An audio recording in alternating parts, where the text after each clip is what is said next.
All right, then. He's an icon of African cinema, a living legend whose name has become synonymous with charisma, craft, and cultural impact. From his award-winning performances on screen to his recent return to the stage, Richard Mofe-Damijo, fondly known as RMD, continues to break boundaries and inspire generations. Now, the veteran actor is captivating audiences in Dear Father, a powerful stage production exploring love, sacrifice, and generational trauma. The play, drawn from the acclaimed Atewo collection in the Sumi writer's Invisible Hands and Devil's Dress catalog, shines a spotlight on the emotional weight of fatherhood and the quiet battles waged within families. Joining us now to talk about his remarkable role as Adebayo and why this story couldn't be more timely is none other than the gracious, ever-dashing, and ever-relevant Richard Mofe-Damijo, RMD. Welcome to Arise 360. Thank you very much. It's such a pleasure to have you. I've got to say, cool shirt. I like the shirt. Heritage. It's quite nice. So let's go straight into it. Now, I mean, this might be a different, people seeing you like in a different light. Of course, you've done stage plays before, but we're used to seeing you like, in Hollywood, Nollywood movies. But can you talk to me about playing this role of a father? Was it something that came easily to you, obviously being a father yourself, or were there parts about it that you kind of like had to, you were finding out as you were reading the script and going through the motions? Well, I'm a father and grandfather, and so it wouldn't come to, it's familiar territory, right? Yeah. But when you have situations that don't occur in your own regular type of family, then you have to dig deeper. Because sometimes life, they say, is actually stranger than fiction, And so there are fathers who go through all kinds of trauma in their experiences in becoming better fathers and all of that. So digging deep is what actors do, and when you can't find live inspiration around you, you dig deeper into the realm of the unknown, and that's exactly what I did. Without meaning to give out too many, well, the advert does show a father being slapped by by his own daughter. You can decide, there are a few people that have called me like, show me the address of that young lady. Let's go and teach her how to respond to a father who is upset. But there it is. Life gives you different curveballs or serves you lemon sometimes. Okay, so you talk about being slapped in that particular. I'm sure your child has never slapped you in reality before. Just his hand wouldn't even move. I'm sure he won't even try that. Well, I mean, you talk about being a father, being a grandfather. Congrats on being a grandfather. Actually, it's not easy to look this young and still be a grandfather. So, what's been the biggest challenge, being a father? And I won't try to relate it to the movie, but in your own personal experience. Stage play, actually. Sorry, stage play rather. But in your personal experience, what's been the biggest challenge of being a father? If you go back, since you became one up until now. I think it's getting it right. Fathers are like, we have the God complex. We feel like if we've done our bit, the child must turn out right, and we remotely try to make sure that everything that is only things that are good that will come to the child, or the child will only make the right decisions. So having to watch, I had kids very early, so having to watch them grow and grow with me. My first and second, they are 41 and 40. So having to watch them, I'm 63, so I was a very young father. And so watching them grow and making the right decisions is the toughest thing in this world. And when one is failing in your estimation, you have sleepless nights. I know they say mothers are the ones who feel it more, but fathers feel it in a different way. We just don't express as much as mothers will express. But why do you think men don't express it? Because I've heard a lot of people say men should speak up more. It is the way we're wired. Yeah. It is the way we're wired. A pastor of mine once put it this way, and that illustration has stayed with me for a very long time. He says, a child might go out to play in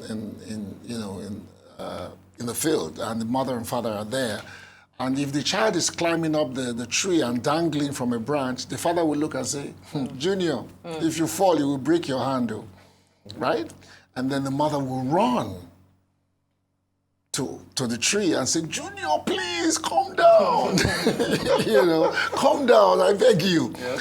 Now, so it's not for the father not loving the child more. It's just that we are not giving to histrionics. And also, at the back of the father's head, he was that age once. Yeah. And a broken bone here and there makes us all tougher, And, my grandmother in those days would say, I don't want you, I'm not going to stop you from going to play in the bushes or whatever, but if you have a cut, don't hide it.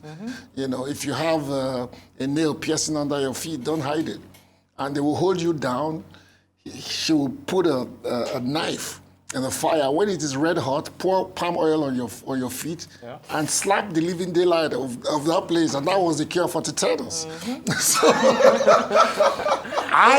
I don't exactly want that for my child, but I feel that he should toughen up, It used to take like 4 people to hold him down to just get an injection.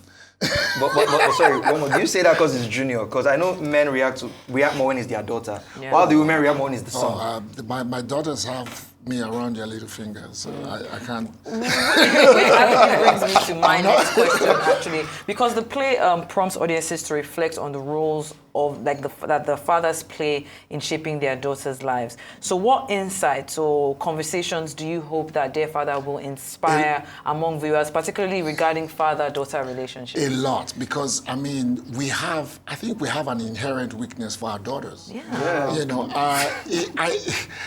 I think that the writers were wise to have made it a father-daughter relationship, and then the daughter would dare to raise her hands, even if it was just instinct. But a father will react differently if it was his son that did that, because the father will feel that you should know better than that. We are not given to emotional reactions like this, But with a daughter, the father will be a lot more reticent in his reaction. And I think those are the kind of conversations that will be had thereafter. And the play goes on to evolve into different things, which I can't, of course, spoiler alert. But definitely, the conversations are already started, and there will be a lot more, to follow, because it does resolve. And of course, there is a play, so there will be catharsis at the end of it all. Yeah. Okay, so how many people are in this particular stage play? Can you give us the characters that are involved? And there are. See it's in June.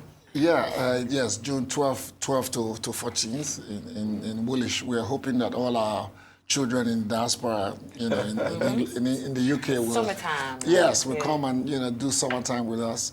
There's Kunle Remy. There is Toby Bakare, and of course my daughter is Idia. With a lot more other actors. There is his name escaped me now, but okay. But it's really star-studded and loaded, and I'm glad to be a part of it. Okay, RMD, considering your extensive career in film and television, how was it like, just like being back on stage, because it's different. I don't think there's a chance once it's instant judgment. Once they say action until the director says cut, or once the curtain closes, you can't say, let me just take again. No second chances. What was that like? Were there specific challenges or freedoms that you encountered in live theater? So here's the thing. I have never left the stage. I have always managed to have a stage presence. In the last 4 years, I have been on stage every year. Oh, wow. So this is the one for this year.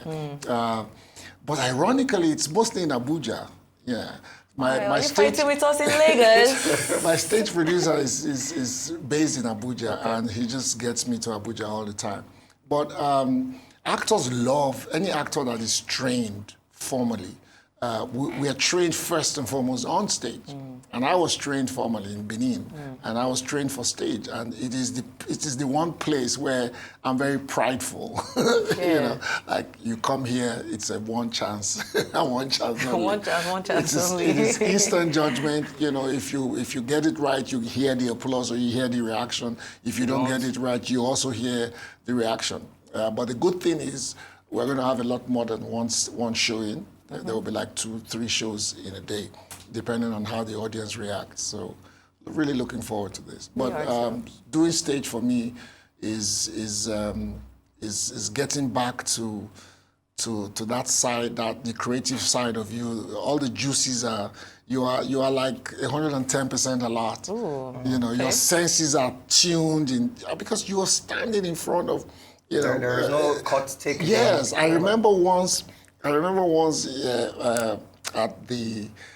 on stage at the law school auditorium, we were doing a play called Obaseki.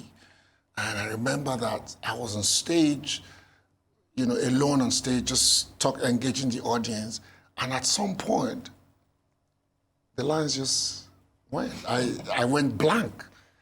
But as an actor, and here that's where training comes. So going back to your question. I was on stage left. I stood and I looked at the audience, looked at them, and I started walking to the center. I got to the center stage, no lines yet. I'm holding my breath for you at this moment. I looked at the audience and I walked. By the time I was going to the stage right, the applause was deafening. Because I thought that was part of the acting. Yes. Oh my God. And I heard the director, you know, freaking backstage like, actor. You know, and then the lines came, then I did like this. And the audience paused and I continued. It was an amazing time, you know, on stage. So it takes having been in there for a long time, knowing what to do, because sometimes silence can be stronger than spoken words. Definitely. You know? That's it's how to exploit moments like that really makes the difference. Now, do you feel like we should do more? I feel like in Nigeria we don't do a lot of theater production, Broadway and the likes. You know how we have it in Hollywood. Now, do you think we should? I can see you.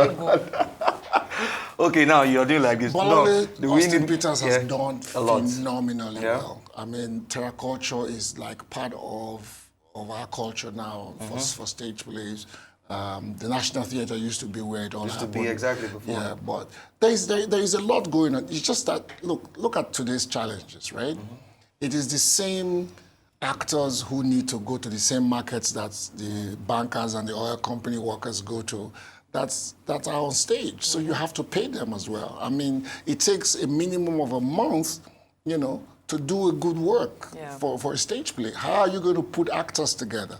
Pay them for a month or more, as the case may be. Sorry, how much does a typical stage production cost? It depends on how you're scaling and the number of cast. You know, Austin Peters will be in the better position. I mean, look at what is happening for us, for instance. Yeah. Look at how much it's going to take to buy just tickets, and having to pay us, you know, for appearances and performances and all of that. It's a lot. There's a reason why in advanced countries, you're talking about Broadway, you're talking about West End and all that. The lotto, part of the lotto, you know, percentage of lotto goes to culture. Local government borrows, they goes to culture. It is funded majorly by government. Because if you don't, it will die. Yeah. The tourists and all of that, yes, they come, but it's not enough to sustain it. Yeah. That is why in traditional societies before modern societies in Africa, it's the palaces, it's the kings, the royal house that sponsors performances. That's why it was in festivals and all of that those things come up. Now, what the Western countries have done is to keep that model, where the new royalty of today is government, and it is government that should. It is not a thing that is debatable. Yeah, it has nothing to do with roads and people being sick. It is pari passu. Culture must be developed and sustained alongside every other thing that you're doing, because at the end of the day, that's what defines us as a people. I couldn't have said it better myself, but before we let you go, there's a question that I have to ask you. I never thought you'd be in the hot seat, but we're bringing this one back. It has nothing to do with the play. It has to do with a picture that went viral a couple of weeks ago. A picture of you. You posted it. It was on your Instagram. Please, if you can pull up the picture. Can you tell us what happened? Why this picture, RMD? You broke the internet. I did? Yes, you did. People had a lot to say. It was trending for days. So Why? I wanted to just But it was an old picture. It had been posted before. But we just want to ask. Yes. Why did you pick this picture? It was from a scene in a movie that we did together. And I've been trying to go into YouTube films. And Omoni and I, we've been planning a new film. And so she had said, let's do 2 films. If you're going to come to YouTube, then it has to be really something. And she's racking up the numbers now with her channel. And we said, so let's give them a taste, a foretaste. But this was a birthday wish, like a birthday picture. I think. Wishing her a happy birthday. Yes, I just wanted to remind her that we have work to do. All right. All right, thank you so much. Because the people were asking. Quick one before you go. You had a stint in politics at some point, 2009, when you were a commissioner for tourists, I think, in Delta. Tourism, yes. Tourism, yeah. So what do you wish you had done differently, and would you consider going back into government? They always say never, but I don't think, I'm too invested in what I do to foresee going back. I wouldn't run for elective office. I don't think that I have the patience for that. What about appointments? That's why I said never say never. Because, service, one thing that is very true about service is that the minute you go into government, the first thing you see, I don't know about anybody else, the first thing you see is the potential for goodness.